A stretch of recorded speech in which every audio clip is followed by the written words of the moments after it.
Have you ever been staring at a puzzle just completely stuck and then, bam, the solution just clicks into place? It's this flash of brilliance, and it feels amazing, right? So what is it that makes those moments so incredibly satisfying? Well, today we're going to pull back the curtain and show you exactly how those moments are built. We're diving deep into the designer's blueprint for crafting the perfect puzzle game. To really understand how great puzzles are made, you have to start with the end goal in mind, and this quote just nails it. The entire point of puzzle design is to engineer that glorious aha moment. It's not about trying to stump the player or make them feel dumb. It's about leading them on a journey to a discovery that feels like it's completely their own. Yeah, that aha moment, that's everything. It's the core philosophy of this whole blueprint, the foundation that every single great puzzle is built on. But, to really get how it's done, we first need to be super clear on what a real puzzle game actually is. And this definition is so important. Think about it. A game like The Legend of Zelda has puzzles for sure, but it's not a puzzle game. A true puzzle game dedicates itself 100% to exploring one central idea. The puzzle isn't just a roadblock. The puzzle is the journey. What's so cool about this is that the most brain-bending, complex puzzles often come from the absolute simplest rules. The designer's job is basically to be a scientist in a lab, experimenting like crazy with one simple concept. And then they curate only the most interesting, the most mind-blowing results for you to solve. And that brings us right to the first big step in our blueprint. So that leads us right to it, finding that core mechanic. Every single great puzzle game, no exceptions, starts with one simple but powerful idea. It's the spark that the entire experience is going to be built around. And that mechanic can show up in a couple of main ways. You've got your procedural puzzles like Sudoku, which basically just rearrange the same type of challenge over and over. But for this explainer, we're really focusing on those handcrafted puzzles, like in Portal. And that difference is huge, because handcrafted puzzles are all about the designer's intent.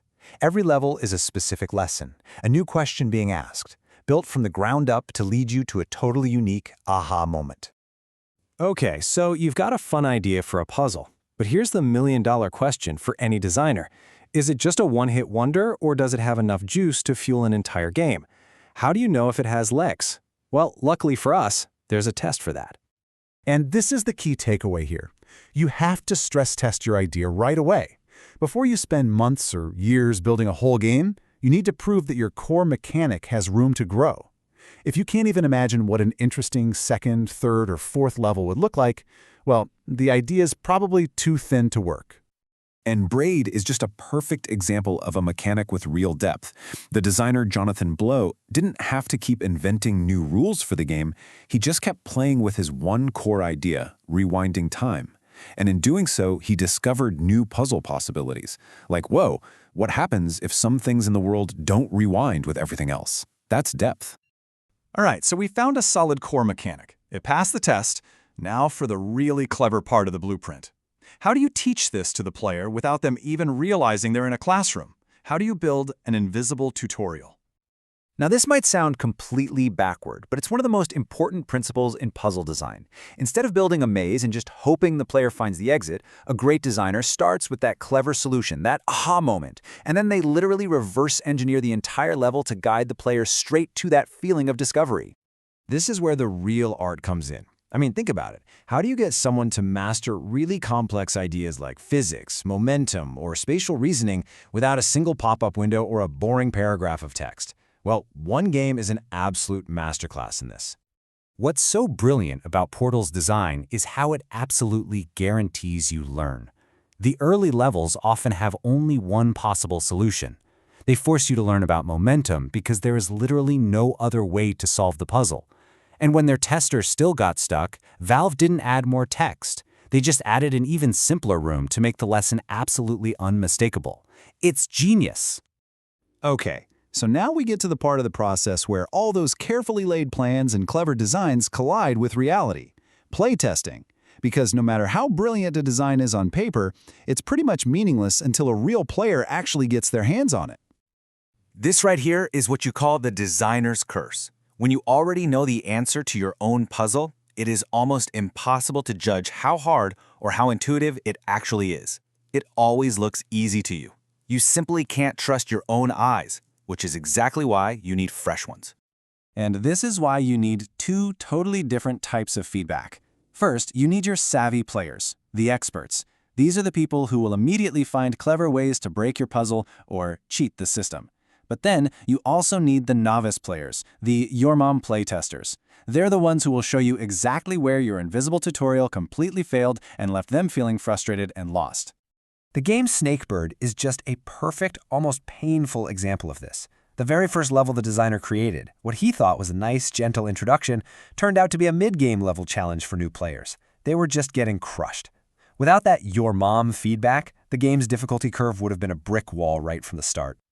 All right, so to wrap things up, let's look over the horizon a little bit.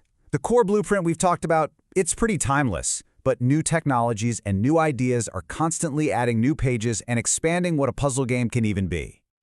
A big thing in modern design is just making sure everyone can get to that aha moment. This means designing for accessibility. And listen, this isn't about making the puzzle easier. It's about removing unnecessary barriers so the real core challenge can be enjoyed by everybody. And then you have virtual and augmented reality. Suddenly, the puzzle isn't just on a screen anymore. It is literally in your hands. You are physically turning keys, peering around corners, and using your own body and your own perspective as part of the solution itself. It's a game changer. Here, the puzzle totally transforms. It's not just a logic problem anymore. It's a communication problem. The main skill becomes your ability to clearly explain what you're seeing to somebody else, and to listen just as carefully, all while you're under a ton of pressure. And this is where things start to get really wild. We're starting to see puzzles that can actually adapt to how well you're playing, or where the entire game world is just one giant interconnected mystery box. In a game like Outer Wilds, the solution isn't one single action. It's the slow accumulation of knowledge. Your curiosity is the key that unlocks absolutely everything. So there you have it. From finding that one core mechanic, to building an invisible tutorial through hours of relentless playtesting, and now out into the future of design. That's the blueprint. So the next time you're playing a game and you get that glorious aha moment, just take a second.